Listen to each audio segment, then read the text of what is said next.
मैं आपको use state के बारे में बताऊंगा। पिछले कुछ वीडियो में मैंने कुछ क्वेश्चन दिखाए थे आपको, वो यूट्यूब पे ऑलरेडी अपलोड कर दिया, तो आप देख लेना। इस वीडियो के अंदर मैं यूज स्टेट के बारे में बात करूँगा, ठीक है। तो मैंने एक फोल्डर क्रिएट करा था यूज स्टेट के नाम से, तो भी ये रहा। उसके अंदर मैंने कंपोनेंट क्रिएट किया, देन कंपोनेंट को मैंने app.js जो कि हमारे index.js से कनेक्ट हो रखा है, जो कि सर्वर पर रन हो रहा है, मैंने यहाँ कॉल कर दिया इसे, ठीक है।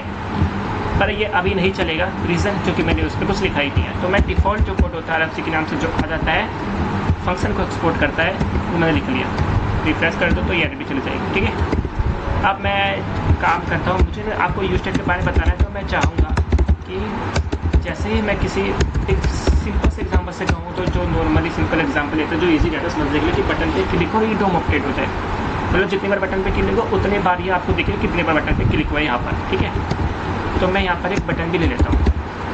मैंने ले लिया बटन, ऐड टू काउंट को ऐड, ये मेरा फंक्शन है, ठीक है। Sorry button. अब मैं चाहता हूँ जैसे ही मैं लेट को एक काउंट ले लेता हूँ, यूजली को प्रेस कर देता हूँ। मैं चाहता हूँ कि जैसे ही बटन पे क्लिक हो जाए, ये ऐड टू काउंट अपडेट हो, ठीक है। तो मैंने ली आईडी लेने के बाद ऑन क्लिक, सॉरी आईडी की जरूरत नहीं है मेरे ख्याल से, तो मैंने ऑन क्लिक ले लिया। ऑन क्लिक लेने के बाद मैंने जो हमारा एनोनिमस फंक्शन जिसे हम शायद बोलते हैं, वो ले लिया मैंने। फिर मैंने एक एरो को कॉल कर दिया। एरो कॉलने के बाद मैं कहूँगा ऐड टू काउंट फंक्शन को एक कॉल, ठीक है। ये फंक्शन है। अब ये कह रहा था ये add to count is not defined, ठीक है। इसको डिफाइन कर लेते हैं, फंक्शन ऐड टू काउंट। अब ये चीज़ है क्या, ये लिखा क्या है, शायद मेरे को बताने की जरूरत नहीं है, क्योंकि अगर आप यूज स्टेट के बारे में जान रहे तो उसको मतलब अपने ही पहले पढ़ चुका है, ये सब जरूरत नहीं है कोई जानने की, मतलब ये सब आपको पहले से पता होगा, ठीक है। ये सब क्या लिखा है। तो मैं चाहता हूँ जैसे ही ऐड काउंट पे क्लिक हो ना, काउंट की वैल्यू हो जाए इंक्रीज, ठीक है, और वो हेडिंग में विजिबल हो जाए। पहले मैं दिखाता हूँ ये मेरे अकाउंट की वैल्यू इंक्रीज हो रही है नहीं हो रही। मैंने कंसोल पे क्लिक कर दिया, अकाउंट पे क्लिक कर दिया, इस पर मैंने कंसोल पे डाल दिया। मैं इस पर क्लिक करूँगा तो ये अकाउंट की वैल्यू इंक्रीज हो रही है, नहीं हो रही। क्यों नहीं हो रही, रीज़न मैंने इस पर कॉल किया। अच्छा, तो मैंने यहाँ फंक्शन कैसे नहीं लिखा है, ठीक है।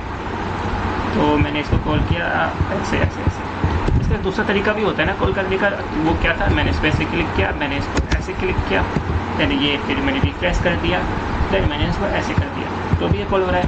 अब रीज़न क्या था कि मुझे अगर मुझे बटन में से कोई वैल्यू चाहिए होती है, यानी मुझे बटन को एक्सेस करना था, तो मैं यहाँ पर ई लिख के, देन यहाँ पर ई लिख के, देन यहाँ पर ई की जगह कुछ भी लिख सकती हूँ, यहाँ पर लेके एक्सेस कर सकते थे। पर मुझे वो नहीं चाहिए था, इसलिए मैंने आपको करके पहले दिखाया था। तो मैं इसको और अपने सिंपल तरीके से जो नॉर्मल से होता है मैं वैसे लिख देता हूँ, ठीक है। अब मैं चाहता हूँ कि जैसे ही इस पर क्लिक हो, यानी ऐड टू काउंट पे क्लिक हो, हेडिंग में जो है काउंट विजिबल होता है। अब तो आप कहोगे कि ना हम यहाँ पर उसको एक्सेस करने के लिए मैं काउंट लिख देता हूँ, तो कैसे विजिबल होगा, देखिए तो ये तो काउंट हो गया, ऐड काउंट तो आया नहीं। तो रिएक्ट के अंदर हमें किसी भी वैल्यू, किसी भी, या फिर आपको हो किसी भी वैल्यू की वैल्यू को एक्सेस करना हो, तो हम कर्ली ब्रैकेट्स का यूज़ करते हैं। तो मैं काउंट पे अगर क्लिक करूँ, अब इसको करूँ तो ये हो रहा है, नहीं हो रहा, लेकिन यहाँ पर कंसोल में तो हो रहा है, कि यहाँ क्यों नहीं हो रहा। अब यहाँ इसलिए नहीं हो रहा क्योंकि ये जब मैंने कोड लिखा तो कोड एक बार रिफ्रेश हो गया, उसके बाद एक तरह से मान लो सेव हो गया, इसमें कोई चेंजेस नहीं आ रहे। लेकिन मैंने यहाँ पर जब चेंजेस करा तो मैं चाहता हूँ यहाँ चेंजेस हो, पर लेकिन जब जैसे मैंने चेंजेस करा, लेकिन रिएक्ट को पता ही नहीं चला कि तुमने यहाँ चेंजेस करा है, तो उसने यहाँ अपडेट किया ही नहीं। तो इसके लिए हम चेंज करते हैं यूज स्टेट, यूज़ करते हैं use state count set count use state, sorry use state, और ये डिफ़ॉल्ट वैल्यू लेता है, स्ट्रिंग हो, एरे हो, ऑब्जेक्ट कुछ भी। तो मैं डिफ़ॉल्ट वैल्यू लेता हूँ 0, ठीक है। ये क्या कह रहा है कि तुमने काउंट को पहले से अपडेट कर दिया, मैं हटा दिया, ठीक है। ये कह रहा है। अब मुझे इसको क्यों लिखा था, क्योंकि जब मैंने इसमें चेंजेस कर रहा था, यानी बटन पे क्लिक होकर मैं काउंट की वैल्यू इंक्रीज़ कर रहा था, यहाँ पर मैं प्रिंट दिखाना चाह रहा था, तो यहाँ कुछ नहीं हो रहा था। क्यों नहीं हो रहा था, क्योंकि ये रिएक्ट को पता नहीं चल रहा था कि तुमने यहाँ पर कुछ अपडेट करा है या यहाँ से कुछ अपडेट हो रहा है, तो यहाँ पर भी अपडेट करना है, रिएक्ट को पता नहीं चल रहा था। लेकिन अब जैसे ही मैंने इसको फंक्शन को ये लिख दिया है, तो अब रिएक्ट को पता चलेगा। कैसे पता चलेगा, क्योंकि वो इंटरनली इस पेज को करेगा रिफ्रेश, हमें दिखेगा नहीं, करेगा रिफ्रेश। और वो रिफ्रेश से क्या होगा, रिफ्रेश से ये होगा कि जैसे ही बटन पे क्लिक हुआ, यहाँ पर मैंने काउंट की वैल्यू इंक्रीज़ करी, अब काउंट की वैल्यू इंक्रीज़ हो गई, तो वो काउंट की वैल्यू अपडेट हो गई। कैसे होगी, ये यूज स्टेट है। यूज स्टेट के अंदर दो चीज़ आती है, count, set count. Set count के अंदर हमारा ये वैल्यू जाती है, देन काउंट के अंदर इस वैल्यू से जो भी रिटर्न होगा वो काउंट के अंदर आएगा। हो गया था, तो कंटिन्यू करते हैं। मैं क्या कहने वाला था कि मैं आपको यूज स्टेट के बारे में बता रहा था कि जैसे ही इस बटन पे क्लिक को ये काउंट की वैल्यू एक चीज़ अपडेट हो जाए और वो अपडेट यहाँ पर विजिबल हो जाए, मतलब काउंट की वैल्यू इंक्रीज हो जाए, ठीक है। लेकिन जब जैसे ही मैं इस पर क्लिक कर रहा था, मेरा काउंट की वैल्यू इंक्रीज़ करी, मैं इसको ना पहले फिर से कर देता हूँ। मैंने काउंट लिया, काउंट की वैल्यू इंक्रीज़ करी और मैं चाहता हूँ काउंट की वैल्यू पर एक्सेस हो जाए। करली मैंने इसलिए लिया क्योंकि रिकैट के अंदर हमें कुछ ही वेरिएबल की वैल्यू को एक्सेस करने के लिए करली ब्रेसेस का यूज़ करते हैं, ठीक है। रिफ्रेश करा मैंने, ऐड टू काउंट किया तो यहाँ पर कुछ हो नहीं रहा है। क्यों नहीं हो रहा है? क्योंकि यहाँ पर मैंने कोड में चेंजेस करा है, लेकिन यहाँ पर अपडेट नहीं हो रहा है क्योंकि रिएक्ट को क्योंकि मैंने यहाँ चेंजेस करा, लेकिन रिएक्ट को पता नहीं है कि यहाँ पर चेंजेस हुआ है, इसलिए वो यहाँ चेंजेस नहीं कर रहा है। तो इसी चीज़ को हम चेंजेस में लाने के लिए, इसी चीज़ से बचने के लिए हम करते हैं यूज स्टेट के चेंजेस। यूज स्टेट को लिखने का तरीका यूज स्टेट को लिखने का तरीका होता है कुछ ऐसा। यूज स्टेट के अंदर डिफॉल्ट वैल्यू आती है 0, जो कि स्ट्रिंग, ऑब्जेक्ट, एरे कुछ भी हो सकता है। एक होता है सेट काउंट, एक होता है काउंट। सेट काउंट इस वैल्यू को रेफर करता है और काउंट इस वैल्यू को जो भी रिटर्न होगा वो इस चीज़ को काउंट उसको रेफर करेगा, ठीक है। अब मैं इसको क्लोज करता हूँ। अब जाहिर से बात है कि मेरे बटन पे क्लिक कर मैं चाहता हूँ काउंट की वैल्यू इंक्रीज हो, पर कैसे हो? और काउंट की वैल्यू जैसे मैंने लेफ्ट पे लिया है, मैं डिफॉल्ट ये रखी 0, ठीक है।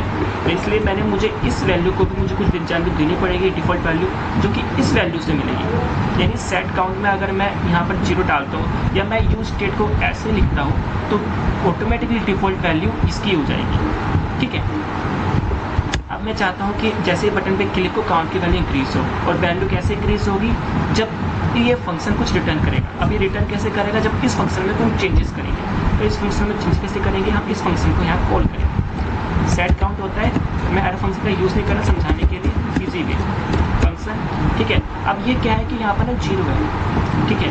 ये 0 है, डिफॉल्ट वैल्यू काउंट की है। काउंट की वैल्यू एक्सेस कैसे होगी? सेट काउंट से होगी। तो सेट काउंट से चेंजेस करना पड़ेगा। सेट काउंट से चेंजेस कैसे होंगे? हम यहाँ पर लिखेंगे, और यहाँ पर लिखेंगे तो यहाँ डिफॉल्ट वैल्यू में कुछ चाहिए भी होगी। वो डिफॉल्ट वैल्यू कहाँ से आएगी? यहाँ से आएगी, ठीक है। तो यानी सेट काउंट के अंदर 0 हमारी है। तो मैं ई लिख लेता हूँ या कुछ भी लिख लो, तो मुझे यहाँ पर सेट काउंट की 0 वैल्यू मिल जाएगी। अब मैं चाहता हूँ कि इस 0 जो कि है, मैं उस 0 मुझे ये ई की वैल्यू 0 मिल चुकी है। अब मैं इसको इंक्रीज कर दूँगा बाय 1 से, ठीक है। अब जैसे ही मैं इस पर क्लिक करूँगा तो क्या मेरे को चेंजेस होंगे? नहीं होंगे। क्यों नहीं होंगे? क्योंकि सेट काउंट वैल्यू के जो भी चेंजेस होते हैं, या फिर मैं काउंट की वैल्यू इंक्रीज कर रहा हूँ, वो काउंट की वैल्यू तब आएगी जब सेट काउंट वैल्यू कुछ हमें देगा। और वो कैसे देगा? जब यहाँ पर हम रिटर्न लिखेंगे, ठीक है।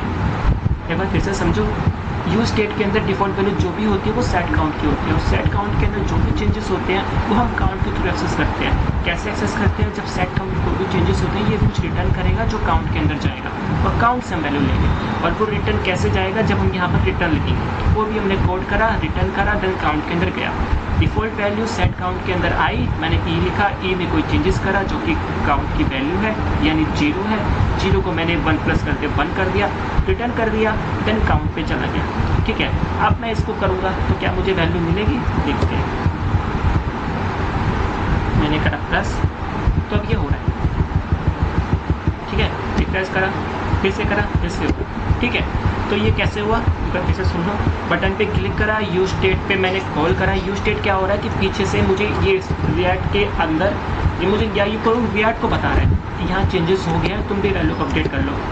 यूज रिएक्ट को एक डिफॉल्ट में लेता है 0, जो कि होती है यूज स्टेट की वैल्यू, ठीक है। यूज स्टेट में कोई भी चेंजेस होता है तो वो अपनी वैल्यू रिटर्न करता है इस वैल्यू के अंदर, और इस वैल्यू से हम इसको एक्सेस करते हैं, ठीक है। अब जैसे ही मैंने बटन पे क्लिक करा, ये सेट, अब देखो जैसे ही मैंने बटन क्लिक किया, ऐड काउंट के अंदर एक ऐड काउंट का फंक्शन है वो कॉल हुआ, यानी मैंने बटन पे क्लिक किया, ऐड काउंट कॉल हुआ। ऐड काउंट के अंदर क्या? सेट काउंट फंक्शन कॉल हुआ। सेट फंक्शन के अंदर फंक्शन है एक जो कि वैल्यू में ले रहा है पैरामीटर के थ्रू ई, और ई के अंदर क्या है? ये डिफॉल्ट वैल्यू 0। 0 क्या है? हमारी जो में पर्पस करा होता है 1 वैल्यू रिटर्न हुई, हमारे काउंट के पास गई। अब क्योंकि पीछे रेंडर हो रहा है, फिर ऐसे करके रिफ्रेश हो रहा होगा, कुछ भी करके हो रहा होगा, तो वहाँ पर जाके पता चला हुआ काउंट की वैल्यू हो चुकी है अपडेट, और काउंट की वैल्यू हो चुकी है 1। तो एक को एक्सेस करने के लिए यहाँ पर मैंने क्यों डिफरेंस लिखा था, तो 1 के थ्रू यहाँ पर होगा चेंज, ठीक है। तो आए आपको समझ में आया होगा। नेक्स्ट वीडियो में ऐसे एक अलग टॉपिक के बारे में बात करेंगे, ठीक है।